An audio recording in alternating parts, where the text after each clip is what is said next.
The guys at home who went for 2-0 Fnatic, just like me, well, 8% of us, we're wrong so far. The guys at Split still have a chance, though. And this 80% of the people there going, yeah, this is free FP week for them because they've gone 2-0 Epsilon. And if it's anything like that last game, it's going to be trouble. Let's go to picks and bans. I think Beads probably would have helped Yammyn there. I really think Badgah needed to get a very defensive active to stop the aggression. Do you agree with Reinforced Greaves or should he gone Talaria for mobility to get away from the danger? What do you feel about that? I mean, the Talaria boots for the most part, you can see the mobility coming out from them.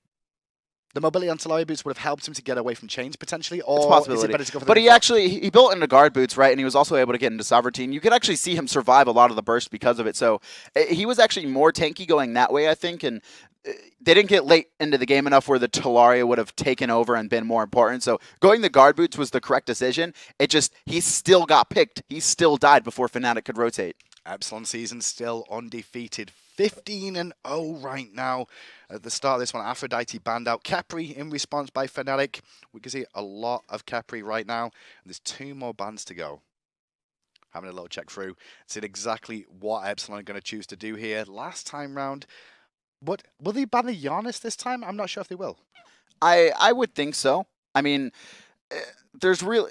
I don't know. There's a couple options because Epsilon, they're so good with so many gods. I don't think they're too worried about giving Zyrhoes. But it's the same situation as last time, right? Is that now that they're second pick Fnatic, they have the opportunity for 2 different people. They have 2 different. They can pick up 2 different gods at the same time. They could go some Wukong and pick something else up with it, unless Epsilon pick up that some Wukong themselves. Giannis banned out, so SWK again. Do you expect? I think that's up there, but there's also there's a couple other options here. They could elect to go a very early support. I know at least in North America, there's a lot of respect for Geb. To be fair, though, Epsilon did ban it out very early in the last game, but I do like this god on iRaffer. I don't think Epsilon are going to prioritize it. It's going to be actually Athena instead. Well, we're going to see Rafa go back to it again. He's starting to play more of this Athena, and it's worked out well for him for the time being. Athena locked in, but that doesn't mean Sun Wukong is available. It could go over the way to maniaKK, and there you go. Sun Wukong locked in. Not a shock. No, that's maniaKK was actually playing this god before Bluestone came out. He's very proficient, and it's a god he really likes it. It causes so much disruption, and as well, Fnatic also going to lock in Thor. This is a twofer for me, right? Not only do they give Twig a god he's very comfortable with, had a lot of success on, especially against Paradigm in their final week of the first half of the split, but they're also taking it away from Adapting, who is probably mechanically one of the best Thor players in the world, but he also knows how to counter Thor very well, and that's actually Thanatos that does that. So how does Thanatos exactly counter Thor? It's just the silence against both Mjolnirs and the Berserker's Barrage. You're immuning so much damage, or excuse me, canceling out and negating so much damage from Thor. And there's also a lot of free setup for your Death Scythe as well. Now, the god, he transitions awkwardly sometimes, but if you can get rolling early, it's almost impossible for your team to come back. And we know how Epsilon likes to get early or mid-game leads and then go from there. I mean, that's exactly what we saw in Game 1. Well, that new wall was locked in again for Epsilon. Could go over to Yammyn in the mid lane. 0-0-11 last game. Will he rinse, repeat that again? Freya actually locked in for Fnatic this time round. More than likely going to Realzx here. Realzx actually, he's been a player who's brought Freya in and out to his god pool, and it's always solid. And it's also a hyper carry that has 2 very defensive and frontline gods on his team. You can see Sun Wukong going to be able to peel a lot for him, as well as Thor. And that is a pass ban, by the way. So why pass ban? Why would you pass? Either they panicked or there's nothing they want. There's nothing they don't want to deal with. Is that what the issue is? Are they happy to deal with anything? I'm assuming. I mean, you could Epsilon. You could always ban out flare picks too, right? Take away a Poseidon solo. Maybe it's something you don't want to deal with. Maybe maniaKK likes that matchup. I mean, what's going to do against Freya in the matchup? And who's very good against Freya? I mean, Freya just has a pretty bad laning phase unless you can pair her with a support that can carry her through that lane. But speaking of that, it's actually going to be Neith locked in, so this Freya... Now that Neith could actually be mid lane there for Zyrhoes. I think so. He's played it multiple times this season as well. It's worked out well for him. It's actually... I think he's 3 for 1 on it. Sorry, 2 for 1 for it so far this season. 2 wins, 1 loss as he's played it up against Myrmidons and against London Conspiracy as well. So I think that's probably mid lane. Epsilon. They have new wall. It could go to the solo lane. It's been played actually by both their solo laner and their mid laner, but no, it's going to be Osiris matching up against that Sun Wukong. And Osiris actually does have a pretty strong matchup against Sun Wukong until Sun Wukong can really start clearing. But if Dimi can look to abuse maniaKK early on, he could out-rotate and get an advantage elsewhere. And that was one of the things I think with that Neith pick there is that what is good against what is good against Freya and Neith, I guess, in the Hunter role for the most part. You could go Rama, but it's not got the best matchup against Neith. You could go Anher, but Anher's not got a great late game. I think a lot of it was just taking that Neith pick away from Epsilon more than anything. Wow, and the Toga man has come out for Badgah here. Big mobility, change. though. Much harder to lock down a Bacchus. He's got a lot of self-peel. Not only does he have a stun, he has a big knock-up, as well as Intoxicate, which is like probably one of the most powerful CCs in the game. You're moving back and forth, and it actually lasts for a significant amount of time. A nice amount of magical damage as well for the team to mix up with this. We've got a decent composition from Fnatic as well as Epsilon. On paper, if you just had to look at it now, knowing the records, Kevin, are you still sticking with your 2-0? I'm sticking with my 2-0, especially after that game 1. I mean, they executed their strategy perfectly, and when Epsilon take a small lead, they quickly turn it into a huge lead. Well, let's see exactly what happens in this one, because around 15 minutes, once again, we'll find out if Epsilon turn up the heat and whether Fnatic can withstand it this time round.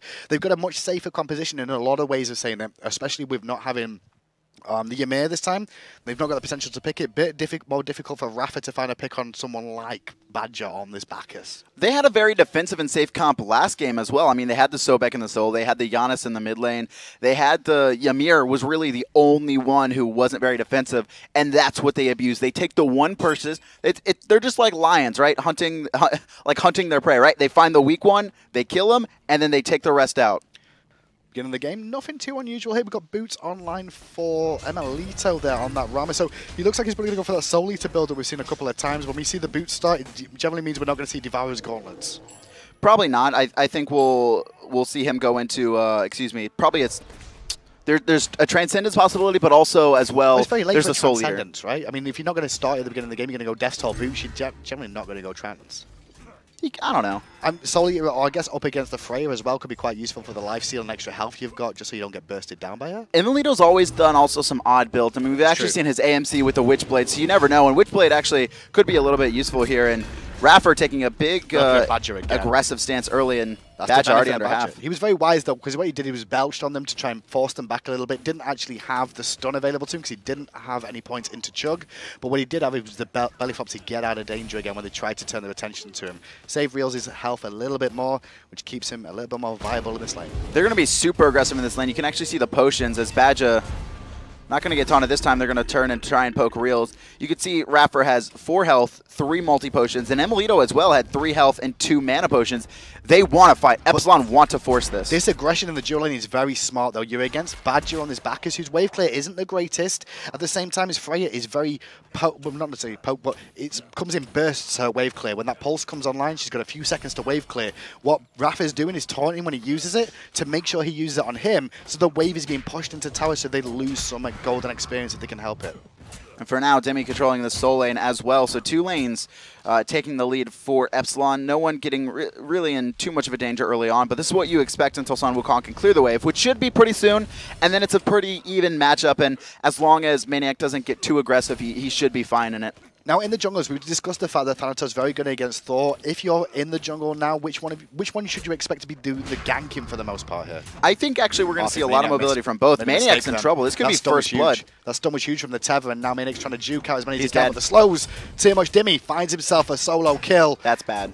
Really big pickup, and Osiris getting fed is not a good thing. That is not a good thing at all. I mean, he's going to take that lead, and he's likely to rotate early. I mean, that's what we see Epsilon do. Dimi, he's just like Cyclone Spin in that he'll actually rotate before the team breaks, or excuse me, before the team fight breaks out, because his team is calling that we are going to fight in 5 or 10 seconds. We're going to look for this pick on Badgah. We're going to look for this pick on Zyrhoes in the mid, and he's just there, and he's ready and waiting, and the other soul lanes have trouble responding. Versus some Wukong in this lane for the most part. It's Osiris. Does Osiris win the lane overall until Sun Wukong gets online, or? And then I wouldn't say like Sun Wukong wins the lane. He just stalemates it better because he can clear the wave efficiently. But Osiris has so much to not only reduce Sun Wukong's damage with that tether, but also slow him and lock him down. And it's really like when you're beating on each other with warriors, the death's toll is typically going to win unless the other warrior has a huge advantage.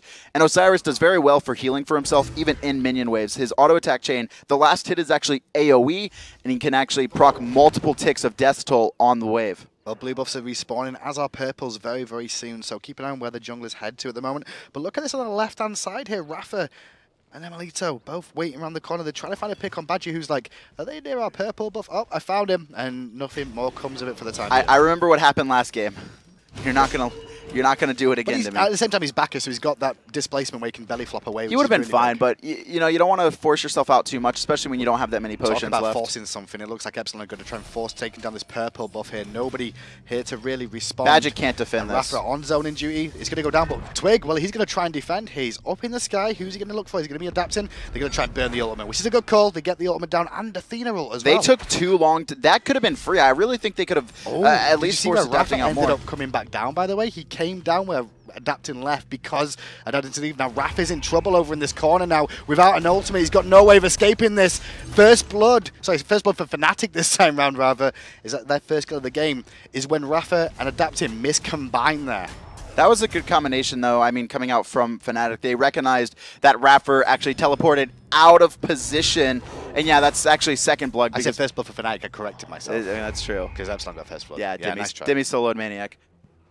But yeah, I mean, it was a really good pickup, honestly, overall for them. They've just realized the mistake from Raffer more than anything else. I mean, Raffer ulted onto adapting defensively, and adapting didn't come back down, so Raffer ends up just falling down in the enemy jungle surrounded by four. Like, well, guys, thanks for that one. A bit of a mistake from Epsilon. Doesn't happen too often so far this season, but it does get Fnatic an early kill. It was a good job on Fnatic for recognizing that, though, and immediately jumping on him. But more importantly, I think that the kill going on to Realzx here, because Realzx is basically the carry for Fnatic. Everyone always says he's the backbone of the team. Take into account he got EU MVP for the whole of last split too. So even against adapting, who had a phenomenal performance, exactly. You know, last split as well. He did, and I think that's the big key there, is that giving kills to Realzx is not something you really want to do, and against a Freya as well. You don't want to accelerate his build if you can help it. I really like what, Denial said, mace to the face. He said, we believe that Freya is the best hyper carry in the game when you can protect her. When she can get her kit off multiple times, there's no other hyper carry that can do it better. And they have that composition, Fnatic do. They have the Sun Wukong. They have the Thor in the jungle. They have the Neith, who has a lot of, She's a supportive hunter for the most part. She has a stun. She has a root. She has a slow. She also has an attack speed debuff in her kit. And then Badgah, right? He's got a lot of CC as well. They have the gods to protect Realzx, and that's I think it's the same game as game one, right? Fnatic want to make it into late game. Even the question is, are Epsilon going to let them do it? And I really doubt it if they're electing to pick up Thanatos. Same old start as always for Epsilon this time around. They find themselves first blood. They generally just look to farm and find picks if they can early on. And then around 15-16 minutes mark, as we saw last game, they just turn up the heat. I've said it a couple of times, but still true to say because we're just waiting for that period to begin now. I really like the ward strategy that we've seen teams develop with the nerfs to wards and the changes to wards, where you can only have 2 out on the map. You'll see the sentries come out in like the key spots, you know, in these big, wide ranges that cover multiple lanes, and then you'll have the regular wards to make sure they don't get countered. They're actually put in these awkward little spots, and I don't think there is one on the map right now. Actually, you can actually see it right above the fire giant, not the one just placed, but a little bit to the left of it. No one places sentries there until late game. That covers so many options, and while he won't know directly where someone is if he's like at the enemy's blue buff, he'll know when the rotations come and he can back off. Isn't it? Because Thor's going to come in from an unnatural angle for the most part, but generally it's from the fire giant area. And if he doesn't come through the fire giant, he has an understanding, so he can almost bait it, especially as someone like Osiris with that Lord of the Afterlife. He can just escape after you just get initially dunked. Teams for now, though. And you can even see it again, right? Inside the gold, or excuse me, the left-side Sarpies, Fnatic have a ward as well. And they actually put it really deep into there to where the ones in the corners, they're not going to be able to counter it. Just catch. Well, right and left-hand side did go to Epsilon. Their right ones, well, there's 4 members of Fnatic there rotating for them. They always are grabbing these with like 4 members. Let's check out the experience in gold again just to see how they do in this game. And this time round, Epsilon, about the same sort of time, they had the same sort of lead as well so far. It's just the first blood gold. I mean, it's 600, or excuse me, it's 500 for first blood, and you'll see that fluctuate a little bit. Experience, though, 1,000 difference, not too big. Most notably, though, that's probably in the soul lane because Dimi, he got a solo kill. And I mean, he's just going to be ahead of maniaKK unless he's trying to rotate and not get anything off of it. emilitoo getting help from adapting to pick up that buff there, sharing experience. Both level 9 there. Yammyn level 10 in that mid lane. And obviously Dimi, top of the shop after that first blood, getting the credit for that kill. He's now level 11. Has full teleport finished already, which is always a sign that Epsilon are looking to fight when you get teleport that early. And speaking of fighting, adapting, taking another walk over here to this left side lane. But in the middle, you know, Yammyn and Raffer got a little bit caught out. I don't know if they were trying to fight or if they got caught themselves, but there was 3 members of Fnatic there. I mean, they traded it evenly in HP there. Badgah going to rotate in, find emilitoo, who was hovering around the actual gold. Are they starting gold? Are they doing gold there? No, they're just getting vision. I think they're like baiting someone into... Nice little ward that you see emilitoo just walked over and now adapting as well. He's just giving nice vision. Not going to get caught by a sentry ward either, which is the important thing due to the reduced range. Yammyn. Oh, dash in by iRaffer, but he's actually caught by 3. iRaffer could be in a lot of trouble there. The double tap hits, and Badgah secures that one. Another nice pick on iRaffer, and Fnatic are taking Epsilon's game plan, it seems, just locking down that support. I mean, the first one seemed lack of communication between him and adapting, but that one, dashing in when he didn't really have that much support. When you're dashing on cooldown, how are you going to get out? Unless you ult out? Which I guess he had the option to, but he would have died. CC down. He would have died quickly. I mean, there is a mid lane Neith that does a lot of damage and has Transcendence nearly fully stacked. Actually, Zyrhoes just backing and buying full boots, so that Neith is going to start to swing. And I would actually like to see Fnatic take this. I think they have a good window right now to find a gank or lock someone down in the jungle. They have the Neith. They have the Thor. I mean, with Thor, who are you looking for Thor to go on in this game? I'd almost like to see them burst adapting. I think shutting him down early is going to be important. It's going to be, it's risky though, right? Because, and that's why I think Epsilon is so strong, is because they've been so dominant that even Fnatic are scared of them. They surrendered at 21 minutes, and I don't think Fnatic, even if they have the advantage, and even if they have the ability to gank and lock someone down, I don't think they're going to take it. I think they're scared. He's even at the moment still with CaptainTwig in the jungle in terms of gold experience-wise. Small little lead of it's under a level for sure between the two as you see the return back to base there.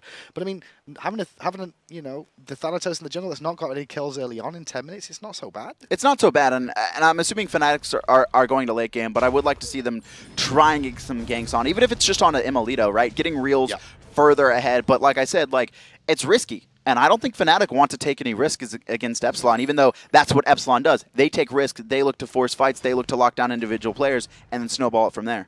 I'll talk about emilitoo. He is working on that Soul Eater as we see him start the Gold Fury up. Control is on Epsilon side here. You can see Dimi swung around to mid lane, so Fnatic should have an idea that something's going on. They're trying to burst this very, very quickly. The Gold Fury is dropping very low, but Realzx is here. The banish is good. It's reset the Gold Fury as the Intoxicate comes out. Fnatic get that Gold Fury as well, which is very important. And you can see Yammyn went up with the 5 shots already. Now he's in trouble with a big belly flop from Badgah that sets up another kill, 2 actually, for Fnatic. Huge counter engage from Fnatic, and Badgah recognizing that even though the Gold Fury got reset, the health regen isn't that strong, and iRaffer may get caught out of here as well. The stun, it's going to come through, and iRaffer, he's caught between 3 members of Fnatic. Badgah perfectly body blocking and able to secure that kill. maniaKK was lucky that the Ox stance to cancel out the preemptive strike, so he couldn't get away with the charge was key. And now look at this. This is a rinse-repeat of game 1 where Fnatic are trying to punish big after a Gold Fury. And I like this. This is exactly what they need to do. They got the small lead. Take advantage of it. Take what happened to you in game 1 and do it back to Epsilon. Look at the kills right now, 5-1. It's almost a repeat. They're going to take the purple buff as well, strip jungle where they can. Like Epsilon's response in the solo lane though. They're trying to put pressure on that. I think they could potentially get this tier 1 tower, but we do know maniaKK has teleport 1 online, so he should be back to defend. And I think that's why they see that coming in, so they back away. They just wanted to get some free XP across the map. They knew they couldn't defend that tower. And just sitting there watching Fnatic take it, it's just kind of a waste of XP. First few deaths for a while for the boys of Epsilon this game. They've got a bit of a challenge now at 12 minutes in. Let's have a look at the graphs here, and we should be able to see 3K. There's a dip. It's not monstrous. I mean, it wasn't as big as the last one. That's pretty big, right? I mean, Gold Fury only worth like 1,500. I mean, that's a 3K dip. So they took the Gold Fury, they got the kills, they took some buffs and a tower. That is definitely a big swing. And what can Fnatic do to continue to capitalize on this? Well, maniaKK, we can see over in the solo lane, has Mystical Mail online now as well, so going to start putting out consistent tick damage. And for me, Badgah's been a big, important role in this, involved in all 5 kills. This Bacchus has really come out to play. He's been huge. I mean, game 1, it wasn't his fault. Game 1. He was just a Ymir with no mobility, and unfortunately, Epsilon executed a perfect game plan. Game 2, though, like you said, he's been everywhere, and a gank, or at least an attempt at poke. We saw pressure come out from Fnatic again, and immediately iRaffer responded, but that ultimate being on cooldown now. It looks like we've got a big rotation from the whole of Fnatic here over to the right-hand side. emilitoo still on the left-hand side of this map. This will be a 4v5 at best. There's a Will Weaver hitting Dimi, followed by the Thor dunk. Dimi trying to do what he can to survive. Some Wukong still on his cloud, going to jump down as well. Still on the backside, though. Dimi does what he can, and Adapting is here and clears one up in response. He doesn't get enough damage off, though, and Badgah actually takes him out. Double kill from Badgah. Badgah, and it just seems like Epsilon, they are trying to combo, but they came in one at a time. Yammyn able to take out one with those fire shards, but he's left alone under tower. He's going to fall as well to the sky as emilitoo not able to find the shots at Fnatic. Walk away with 4 more kills, only losing CaptainTwig, and emilitoo, his roll is down. There's the whoop. That's going to be the 4th dead, the 5th dead, excuse me. This is going to be a delayed deicide. No, it will be a full deicide for the boys of Fnatic now after taking that tier 1 tower. Fire Giant, well, it's not even spawned. Oh, yeah, has it? It's 10 minutes. I thought it was 15. That's my bad. You're good. You're good. And when do you ever see a Fire Giant get taken at 10 minutes? Actually, I think achievement, the record's actually pretty low for the SPL. I think it's like I do remember the 17 minutes. I think it was an NA team tried to do it with Anubis and failed. It was denial. They bursted it before it spawned. It was there was actually the spring qualifiers. So with the change of the tier 2, or excuse me, the season 2 map, like it would spawn at 10, but like it would go through a 10-second animation, and then denial. They spent their entire. They would have done enough damage, honestly. Like it was like Anubis, Isol, like the damage was there. It was just very unfortunate that the timing wasn't. But back to EU now, and 10-2 Fnatic. Well, this is a rinse repeat of game 1, but in reverse for the time being. Epsilon, they could be up for their first defeat of the season so far. Free FP week, you said, most of you guys in chat. How many was it who voted for it again? 80%?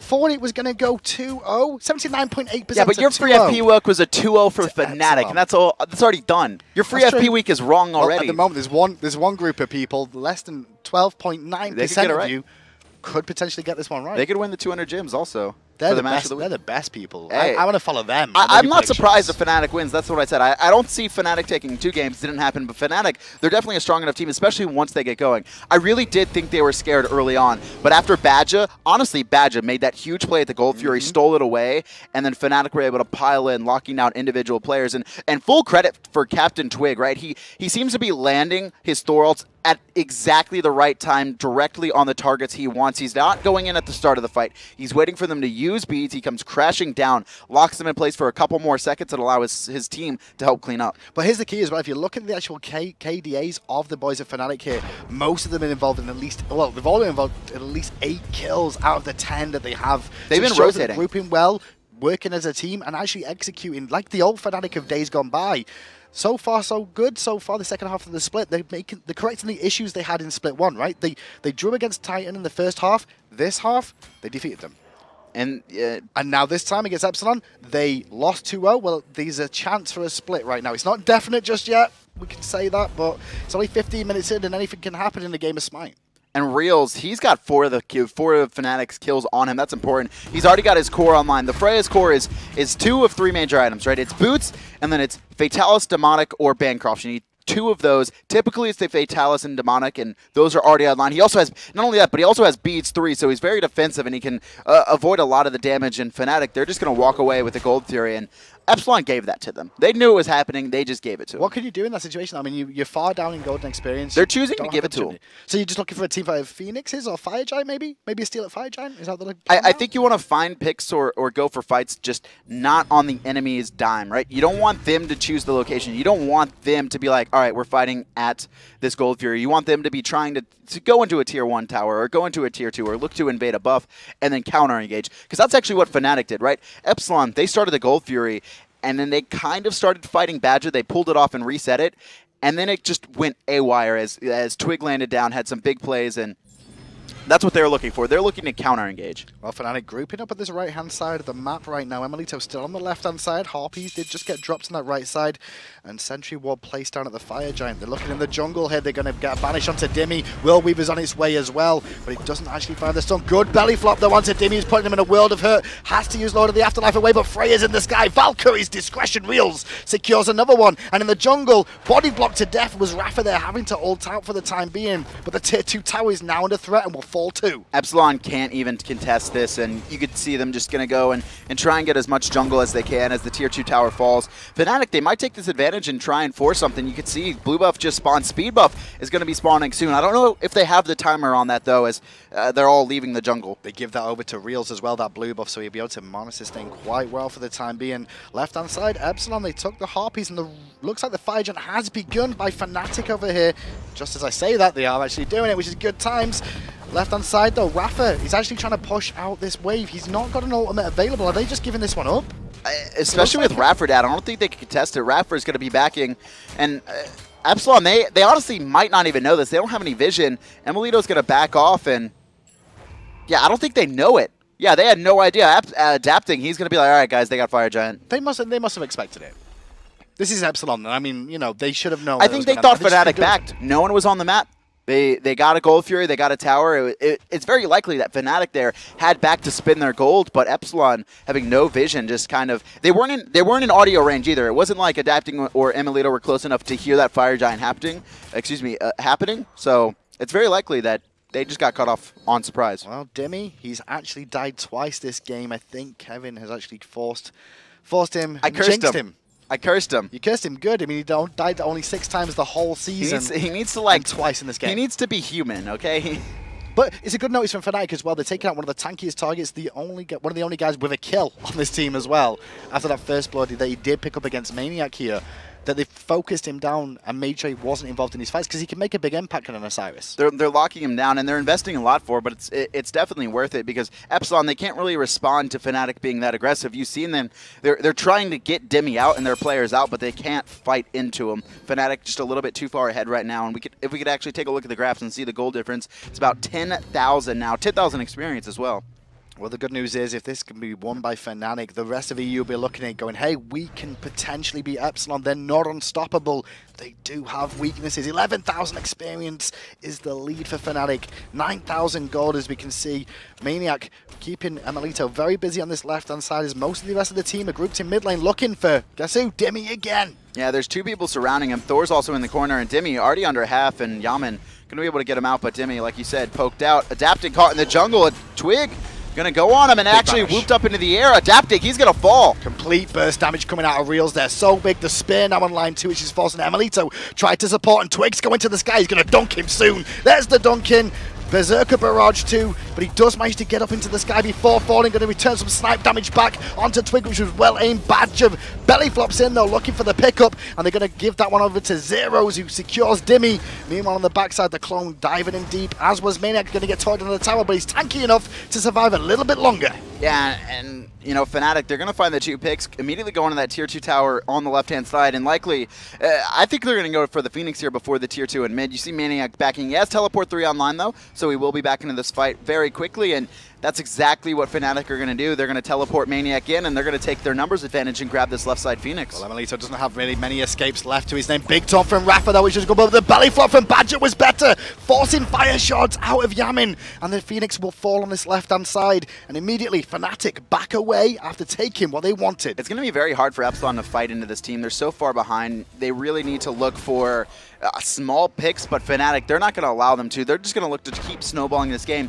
We're at the 21-minute mark. This is where Fnatic surrendered, I believe, game 1. I believe it was 21 minutes. It's around Epsilon, there, yeah. I don't know if they're going to surrender, though. I think they'll play it out. Tier 2 out. Gonna fall in the mid lane by Fnatic. They've still got the Fire Giant online for now, but choosing the side of caution. They're gonna head over to the Gold Fury and just develop that gold lead further.